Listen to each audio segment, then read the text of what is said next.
Hi friends, இன்றைக்கி நம்ம பார்க்க போகிறது மஷ்ரூம் நூடுல்ஸ்.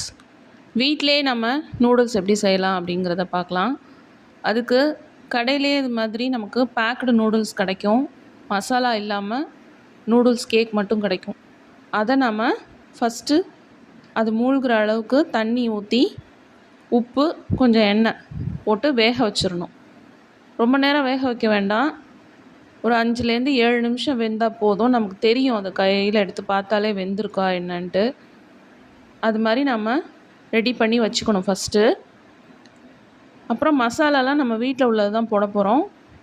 மஷ்ரூமும் கடையிலே நமக்கு கிடைக்கும். நான் பட்டன் மஷ்ரூம் தான் யூஸ் பண்ண போகிறேன். அது நல்லா டேஸ்ட்டாக இருக்கும், நமக்கு நூடுல்ஸ் செய்யவும் நல்லாயிருக்கும். ஃபஸ்ட்டு இது மாதிரி தண்ணி நல்லா ஃபில் பண்ணிவிட்டு அது ஒரு மூழ்கிற அளவுக்கு ஒரு பாத்திரத்தில் வச்சுட்டு அடுப்பில் வச்சிடலாம். பொங்கி பொங்கி வரும். அதனால் நம்ம மீடியம் ஃப்ளேமில் வச்சோம்னா தான் கீழே பொங்கி வராது வெளியில். உப்பு தேவைக்கு ஏற்ப முன்னே உப்பு போட்டுற வேண்டிதான். அடுத்தடுத்து உப்பு போட தேவை கிடையாது. அது வேக வைக்கும் போதே உப்பு அளவாக போட்டு எடுத்துருக்கணும். வெந்ததுக்கப்புறம் நம்ம தண்ணியை வடிச்சுக்கணும். அது கஞ்சி தண்ணி மாதிரி இருக்கும். நம்ம அரிசி சாதம் வடிக்கும் போது கஞ்சி தண்ணி இருக்குல்ல, அது மாதிரி இருக்கும். வெந்து எடுத்த உடனே அந்த கஞ்சி தண்ணியை வடிச்சிட்டு அதுக்கப்புறம் அதில் நம்ம பச்சை தண்ணியை திருப்பி ஆட் பண்ணணும். அது மாதிரி பண்ணோம்னா ஒன்றோட ஒன்று ஒட்டாது, நூடுல்ஸு தனித்தனியாக இருக்கும். அதுக்காக தான் கொஞ்சம் எண்ணெய் ஊற்றி வேக வைக்கிறோம் நம்ம. இப்போ இதெல்லாம் நம்ம சேர்த்துட்டு வேக வச்சு எடுத்து தனியாக எடுத்துங்க. இப்போ நான் எண்ணெய் ஆட் பண்ணுறேன். நம்ம என்ன குக்கிங் ஆயில் யூஸ் பண்ணுறோமோ அதில் 1 ஸ்பூன் ஊற்றினா போதும். மீடியம் ஃப்ளேமில் வச்சு வேக வைங்க. இப்போ இது வெந்துட்டுருக்கு. வெந்துருச்சு கரெக்டாக. இந்த பதத்துக்கு எடுத்தால் போதும். நமக்கே தெரியும் கை வச்சு பார்த்தோம்னா. ரொம்ப வெந்துருச்சுன்னா குழஞ்சிரும். இப்போ நான் செய்கிற இந்த ஒரு கேக் 4 பேர் தாராளமாக சாப்பிட்லாம். இதை நான் வடித்து எடுத்துக்கிறேன். ஃபில்டரில் வடிகட்டி பெரிய பாத்திரத்தில் வடித்து எடுத்துகிட்டு சூடாக இருக்கும்போதே பச்சை தண்ணி கொஞ்சம் ஊற்றி அதில் மேலே ஊற்றுறேன். அப்போ நமக்கு தனித்தனியாக கிடைக்கும். அதனால தான் ஏற்கனவே சொன்ன மாதிரி அந்த தண்ணியும் வடித்து நல்லா ஆற வச்சு வச்சுக்கணும். நூடுல்ஸை ஆற வச்சு எடுத்து வச்சுக்கணும். இப்போ இந்த நூடுல்ஸை நான் 2 போர்ஷனாக எடுக்க போகிறேன். ஒரு போர்ஷன் என் பசங்களுக்கு, அவங்களுக்கு எந்த காய் வெங்காயம் தக்காளி எதுவும் போடக்கூடாதுன்ட்டாங்க, மசாலா மட்டும் ஆட் பண்ணி தரணுன்ட்டாங்க. ஸோ நான் அதை ஒரு போர்ஷன் எடுத்து தனியாக அதை பசங்களுக்கு செய்ய போகிறேன். அதுக்கு ஃபஸ்ட்டு பேனில் நம்ம என்ன குக்கிங் ஆயில் யூஸ் பண்ணுறோமோ அதில் ஒரு 2 ஸ்பூன் ஊற்றிட்டு, இது எண்ணெய் ஊற்றினா தான் கொஞ்சம் நல்லா வரும். தனித்தனியாக நல்லா சாப்பிடவும் நல்லாயிருக்கும். இல்லைன்னா நமக்கு கஞ்சி கொத்த மாதிரி தான் இருக்கும். கொஞ்சம் எண்ணெய் கூட ஊற்றிட்டு அதில் இஞ்சி பூண்டு பேஸ்ட்டு டேரெக்டாக நான் அதுதான் போடுறேன். இஞ்சி பூண்டு பேஸ்ட்டு ஏற்கனவே உப்பு ஆட் பண்ணிட்டோம், வேறு ஒன்றும் சேர்க்க வேண்டாம். இஞ்சி பூண்டு பேஸ்ட்டு, மிளகுத்தூள், அப்புறம் கொஞ்சோண்டு மிளகாத்தூள், இது மட்டும்தான் ஆட் பண்ணுறேன். கொஞ்சம் கிண்டி விட்டுட்டே இருக்கணும் ஆட் பண்ணிவிட்டு. ஏன்னா நம்ம அதில் ஈரம்லாம் இல்லை, தண்ணி எதுவும் ஆட் பண்ணல. மீடியம் ஃப்ளேமில் வச்சு செய்யணும். அடி பிடிச்சிக்கும், அப்படியே ஒட்டிக்கும். நம்ம எல்லாம் ஆட் பண்ணிவிட்டு கிண்டி விட்டுட்டே இருக்கணும். இப்போ நான் நூடுல்ஸ் சேர்த்துட்டேன். இது ஆல்ரெடி உப்பு போட்டே வேக வச்சதுனால உப்பு சேர்க்க தேவை கிடையாது. இப்போ இந்த இஞ்சி பூண்டு பேஸ்ட் அதில் நல்லா மிக்ஸ் ஆகிற மாதிரி நம்ம கிண்டி விட்டுக்கலாம். அடுத்தது மிளகாத்தூள், தனி மிளகாத்தூள் மேலே போட்டிருக்கேன். கொஞ்சம் தான் போட்டிருக்கேன், நிறையா சேர்க்கல. கொஞ்சம் பெப்பர் பொடி, மிளகுத்தூள், அவ்வளோதான். இதை மட்டும் ஆட் பண்ணி பசங்களுக்கு இது மாதிரி தான் கொடுக்க போகிறேன். அவங்களுக்கு எந்த வெஜிடபிள்ஸும் சேர்க்கக்கூடாதுன்னு சொல்லிட்டாங்க. இது நல்லா சூடாக சாப்பிடும்போது ரொம்ப டேஸ்ட்டாக இருக்கும். சாஸ் வேணும்னா ஆட் பண்ணிக்கலாம். இதை அப்படியே எடுத்து நான் பசங்களுக்கு கொடுத்துட்டேன்.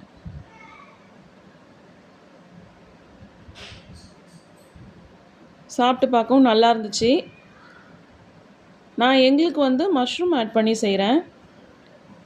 அதை எப்படி செஞ்சேன்னு நான் உங்களுக்கு சொல்கிறேன். மஷ்ரூம் பேக்கெட் கடையிலே கிடைக்கும் நமக்கு.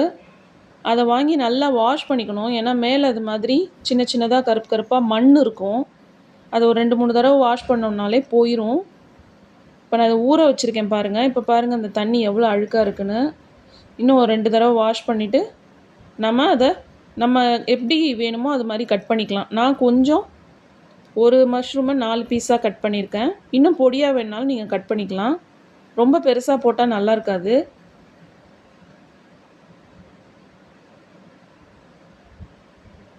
மஷ்ரூம் வந்து ரிச் இன் ஃபைபரு, ப்ரோட்டீனும் நல்ல சோர்ஸ் ஆஃப் ப்ரோட்டீன். நிறையா ஹெல்த்தி சப்ஸ்டன்ஸ் அதில் இருக்குது. டயட்டில் இருக்கிறவங்க, டயபெட்டிஸ் பேஷண்ட்டு, டயட் கான்ஷியஸாக இருக்கிறவங்களாம் அது ரொம்ப எடுத்துக்கிறது நல்லது. நான்வெஜ் ப்ரிஃபர் பண்ணாமல் வேண்டான்னு நினைக்கிறவங்க அதை சாப்பிட்லாம். அதுக்கு நம்ம ஃபஸ்ட்டு மஷ்ரூமை ரெடி பண்ணிக்கிறேன். அதுக்கப்புறம் அதை நூடுல்ஸ் ஆட் பண்ணுறேன்.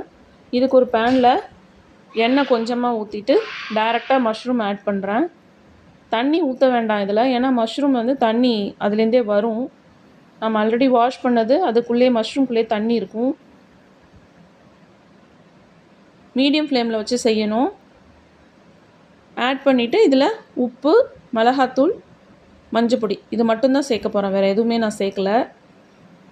நீங்கள் விருப்பப்படுறீங்கன்னா வெங்காயம், கேப்சிகம், தக்காளி அரைச்சி ஊற்றினா நல்லாயிருக்கும்.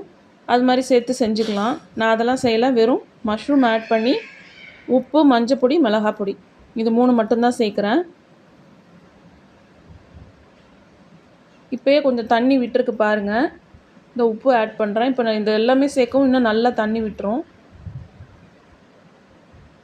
நல்லா கிளறி விட்டுட்டே இருக்கணும். தண்ணி நம்ம ஊற்ற வேண்டாம், அதுலேருந்தே தண்ணி வரும். நமக்கே கலர் மாறிடும் வெந்துருச்சுன்னா, பார்த்தீங்கன்னா தெரியும். இதை நம்ம அப்படியே தயிர் சாதத்துக்கு, சாம்பார் சாதம், ரசம் சாதம் எல்லாருக்குமே ரொம்ப நல்லாயிருக்கும். எல்லாத்துக்குமே நல்லா சைட் டிஷ்ஷாக வச்சுக்கலாம். தோசைக்கும் நல்லாயிருக்கும். நான் இதில் இப்போ நூடுல்ஸ் தான் செய்ய போகிறேன்.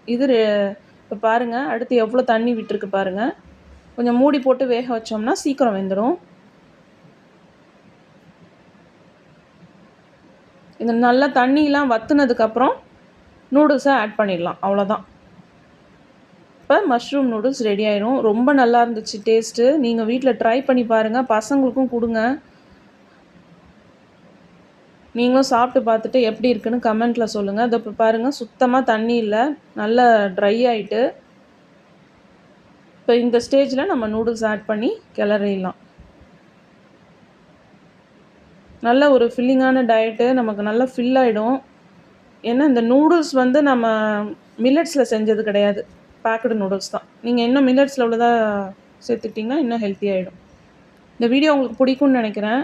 சப்ஸ்கிரைப் பண்ணுங்கள், கமெண்ட் பண்ணுங்கள், ஷேர் பண்ணுங்கள், லைக் பண்ணுங்கள், சப்போர்ட் பண்ணுங்கள். வேறு எதுவும் கரெக்ஷன்ஸ் இருந்துச்சுன்னா கமெண்ட் பண்ணுங்கள்.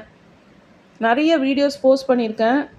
ரெசிபீஸ், வ்ளாக்ஸு நிறைய வீடியோஸ் போஸ்ட் பண்ணியிருக்கேன். எல்லாமே பாருங்கள். வேறு என்ன செய்யலாம் ஃபுட்டு அப்படிங்கிறதெல்லாம் சொல்லுங்கள். தேங்க்யூ.